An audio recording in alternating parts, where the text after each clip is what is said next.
So hello friends, this is Vikas. हमने previous video में बात की थी बायोलॉजी के बारे में। हमने उस वीडियो में बायोलॉजी के बारे में समझा था। अब हम इस वीडियो में केमिस्ट्री के बारे में समझेंगे। तो लेट्स स्टार्ट। अच्छा, केमिस्ट्री क्या है? केमिस्ट्री एक एल्केमी वर्ड से लिया गया है। एल्केमी वर्ड जो है वो एक अरेबिक वर्ड से लिया गया है। ओके, अरेबिक वर्ड जो कि यूरोपियंस बोलते थे। तो इस अल्केमी का मतलब क्या है? इस अल्केमी का मतलब है ब्लैकनेस, कालापन। ओके, तो ये कहां से आया?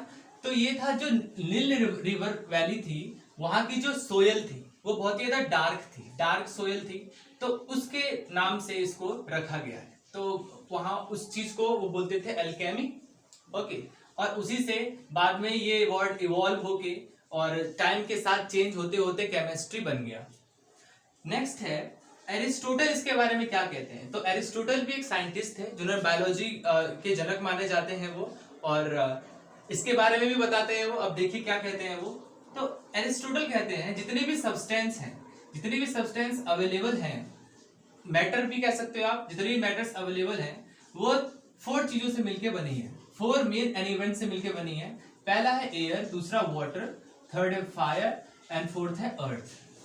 तो एरिस्टोटल की ये बातें लगभग 2000 ईयर्स तक जब उन्होंने ये कहा और वाइडली एक्सेप्ट किया गया, तो लगभग ये 2000 ईयर्स तक वाइडली एक्सेप्टेड रहा। ओके, अब देखते हैं कि अगर केमिस्ट्री किन किन चीजों को हम समझ सकते हैं कि केमिस्ट्री उसमें जुड़ी हुई है।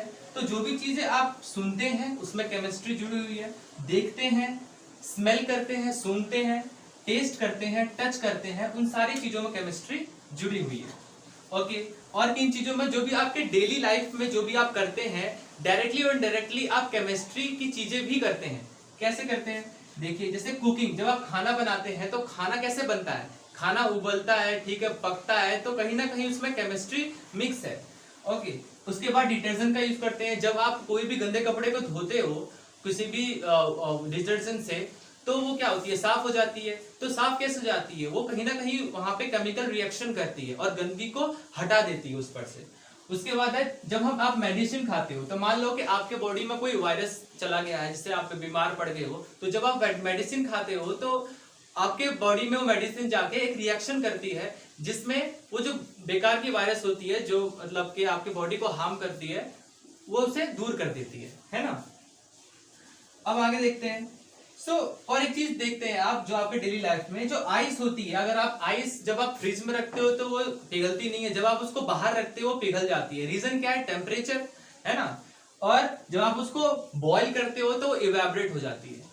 तो जो आइस है, आइस जमी रहती है फ्रिज के अंदर जब तक उसका टेम्परेचर उसके मतलब के अनुकूल ना हो, अडेप्ट ना हो उसके, है ना। अगर आप उसका टेम्परेचर कम कर दोगे तो पिघल जाएगी। तो एक सर्टेन टेम्परेचर पे, एक बिलो सर्टेन टेम्परेचर पे वो जमी रहती है। जब आप उसको बाहर निकाल देते हो तो उसका टेम्परेचर चेंज हो जाता है ना। तो टेम्परेचर चेंज हो जाता है तो वो पिघल जाती है। अब उसका आप टेम्परेचर और बढ़ा देते हो तो वो वेपोरेट हो जाती है। तो ये टेम्परेचर के बारे में हमें बताती है कि टेम्परेचर कितना इंपॉर्टेंट है हमारे लिए, है ना। अब देखते हैं कि तो इसमें आप पढ़ेंगे क्या, जो भी आप केमिस्ट्री में पढ़ते हैं तो उसका मेन गोल क्या है, फिर क्या क्या चीजें पढ़ेंगे आप।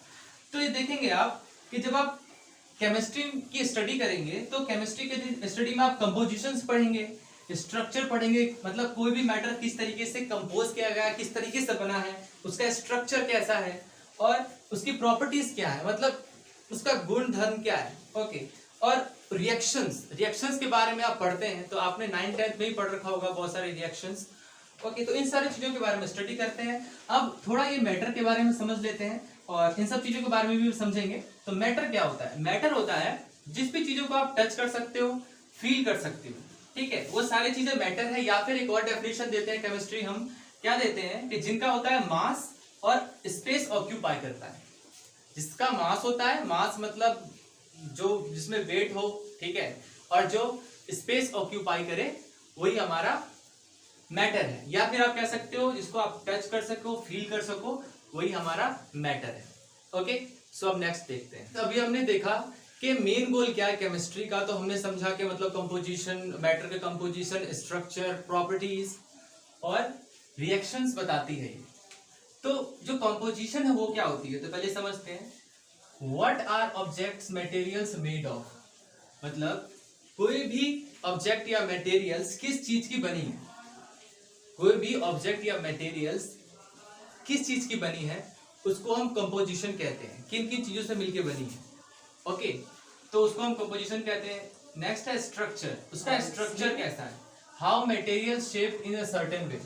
अगर कोई भी चीज अगर इस तरीके की शेप की है या ऐसी शेप की है, किसी भी तरीके का शेप ले लो, इस तरीके की शेप की है, तो वो क्यों है, इसका ये सर्टेन शेप आखिर ऐसा ही क्यों है, इस तरह इस शेप का है तो इस शेप का ही क्यों है, ये अगर राउंड है तो ये राउंड ही क्यों है, तो उस स्ट्रक्चर के बारे में ये बताती है। उसके बाद प्रॉपर्टीज, प्रॉपर्टीज का मतलब what does temperature does ice melt of. अब इसमें एक एग्जांपल दिया, जैसे मान लीजिए कि ये स्टीम है। ओके, स्टीम से वाटर में चेंज हो सकता है स्टीम, और वाटर आइस में चेंज हो सकता है। तो किस कारण से ये चेंज हो सकता है इसमें, तो रीजन है टेम्परेचर। जब हम इसके टेम्परेचर में चेंजेस करते हैं तो वाटर भी, मतलब स्टीम वाटर में चेंज हो जाता है और वाटर स्टीम में चेंज हो जाता है। ओके, इसके बाद है रिएक्शंस। तो रिएक्शंस में क्या होता है, व्हेन यू मिक्स टू और more elements you get new one. जब आप टू से ज्यादा एलिमेंट्स को मिक्स करते हैं तो आपको न्यू एलिमेंट्स मिलते हैं। जैसे कि मान लीजिए कि जैसे ये हाइड्रोजन है, हाइड्रोजन ने ऑक्सीजन के साथ रिएक्शन किया, ठीक है, इसको हम रिएक्टेंट्स कहते हैं, याद रखना है आपको, रिएक्टेंट्स, और इसको हम कहते हैं प्रोडक्ट। ओके, रिएक्टेंट्स और प्रोडक्ट। तो जब ये टू एलिमेंट्स आपस में रिएक्ट करते हैं तो क्या बनता है हमारा, वाटर। जबकि ये हाइड्रोजन था और ये क्या था, ऑक्सीजन। तो ये दो अलग अलग एलिमेंट्स थे, ये अभी वाटर नहीं थे, लेकिन जब आपस में मिक्स हो गए तो एक न्यू एलिमेंट का इसने फॉर्म किया। ओके, अब नेक्स्ट समझते हैं जितने भी लिविंग ऑर्गेनिजम्स होते हैं, जैसे कि एनिमल्स, प्लांट्स, और भी बहुत सारे हो सकते हैं, तो मेनली एनिमल्स और प्लांट्स के बारे में पढ़ते हैं, तो इसलिए मैंने ये लिखा है। तो जो जितने भी लिविंग ऑर्गेनिजम्स होते हैं वो मेनली इन सब्सटेंस से मिलकर बना होता है। तो पहला क्या है, कार्बन, दूसरा हाइड्रोजन, उसके बाद ऑक्सीजन और नाइट्रोजन। ये लगभग 95% प्रेजेंट होते हैं किसी भी लिविंग ऑर्गेनिजम्स के बॉडी में। अब हम समझते हैं केमिस्ट्री के कितने पार्ट्स हैं। ओके, सो केमिस्ट्री के मेनली 3 पार्ट्स है जो आप जनरली पढ़ते हैं। पहला है ऑर्गेनिक, इनऑर्गेनिक और फिजिकल। तो ऑर्गेनिक में क्या पढ़ते हैं, ऑर्गेनिक में हम लिविंग ऑर्गेनिजम्स के बारे में पढ़ते हैं।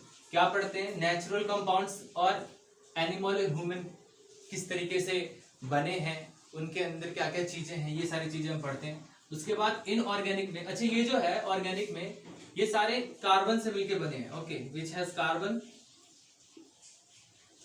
इन सब में कार्बन होता है जितने भी लिविंग ऑर्गेनिजम्स हैं। और इनऑर्गेनिक में क्या होता है, ये नॉन लिविंग थिंग है, इसमें जान नहीं होती, जैसे कि मिनरल्स और या फिर मैटर, और इसमें कार्बन नहीं होता। इसमें हम क्या पढ़ते हैं, किसी भी कंपाउंड्स के रिएक्शंस के बारे में, उसका स्ट्रक्चर कैसा है और उसकी प्रॉपर्टीज कैसी है। नेक्स्ट है फिजिकल। फिजिकल में हम क्या पढ़ते हैं, हाउ एटम्स मूव, एटम कैसे मूव करते हैं, एक दूसरे से कैसे इंटरेक्ट करते हैं। जैसे कि मान लीजिए आइस अगर वाटर में चेंज हो जाता है तो जाहिर सी बात है उसके जो एटम्स होंगे पहले वो टाइटली पैक्ड होंगे, उसके बाद वो लूज हो जाएंगे, इसीलिए वो वाटर में कन्वर्ट हो सकते हैं। उसके बाद उसका इवेपोरेशन हो जाता है तो और ज्यादा लूज हो जाते हैं, राइट। उसके बाद इसके एग्जांपल्स क्या हो सकते हैं, जैसे सॉलिड स्टेट्स अगर कोई चीज सॉलिड स्टेट में है तो क्यों है, क्योंकि उसके जो मॉलिक्यूल्स है वो आपस में टाइटली पैक्ड है। ओके, और एक एग्जांपल दिया जैसे केमिकल काइनेमेटिक्स। ओके, तो आगे देखते हैं अब हम।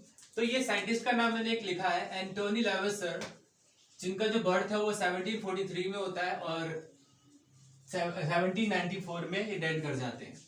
तो आखिर मैंने इसका नाम क्यों लिखा है, क्योंकि इनको कहा जाता है फादर ऑफ मॉडर्न केमिस्ट्री। तो ये मॉडर्न केमिस्ट्री के फादर थे। तो एंशिएंट केमिस्ट्री कौन फादर थे, तो मैंने बताया था एरिस्टोटल के बारे में, तो वो थे। अच्छा, ये क्या क्या चीजें बताते हैं, ये बताते हैं कि जब हम रेस्पिरेशन करते हैं, रेस्पिरेशन चाहे हम करें, ह्यूमंस करें, चाहे प्लांट्स करें, तो उसमें ऑक्सीजन का बहुत बड़ा रोल होता है। तो ये उन्होंने ही बताया था। और दूसरा उन्होंने कहा था, एक नाम दिया था हाइड्रोजन। हाइड्रोजन जो नाम आया है वो इन्होंने ही दिया था, एंटोनी ने। ओके, तो इन्होंने हाइड्रोजन का नाम डिस्कवर किया था, ऐसा कह सकते हो। और इन्होंने ये भी बताया था कि वाटर कैसे फॉर्म होता है। तो इनका ही कहना था कि जो ऑक्सीजन, अगर ऑक्सीजन और हाइड्रोजन को हम मिक्स करें तो वाटर फॉर्म होगा। उसके बाद इन्होंने कहा कि जो एयर है वो एयर सिर्फ अकेला ही एलिमेंट नहीं है, मतलब एयर को आप सेपरेट किसी एलिमेंट में नहीं रख सकते, वो मिक्सचर ऑफ गैसेस है, उन्होंने ये भी बताया। और ये डिसएग्री करते थे कि कोई भी चीज एयर, वाटर, अर्थ और फायर से मिलके बनी है। रीजन, जब आप एयर का ही डेफिनेशन ले तो अगर एयर के बारे में अगर आप बताएंगे कि एयर किन की चीजों से मिलकर बनी है, तो उसमें बहुत सारे गैसेस आते हैं, ऑक्सीजन, हाइड्रोजन, नाइट्रोजन और भी तरह तरह की गैसेस होते हैं उसमें, तो इसमें ये डिफर कर गया। तो पहली चीज में अगर वाटर की बात करें तो वाटर एक अकेला एलिमेंट नहीं हो सकता, क्योंकि उसमें हाइड्रोजन भी होता है और ऑक्सीजन भी होता है ना। तो इस तरीके से इनको पता चला, और इनका जो भी थ्योरी है वो बहुत ही ज्यादा प्रेवलेंट रहा, और इनके थ्योरी पे साइंटिस्ट लोग आगे वर्क करने लगे।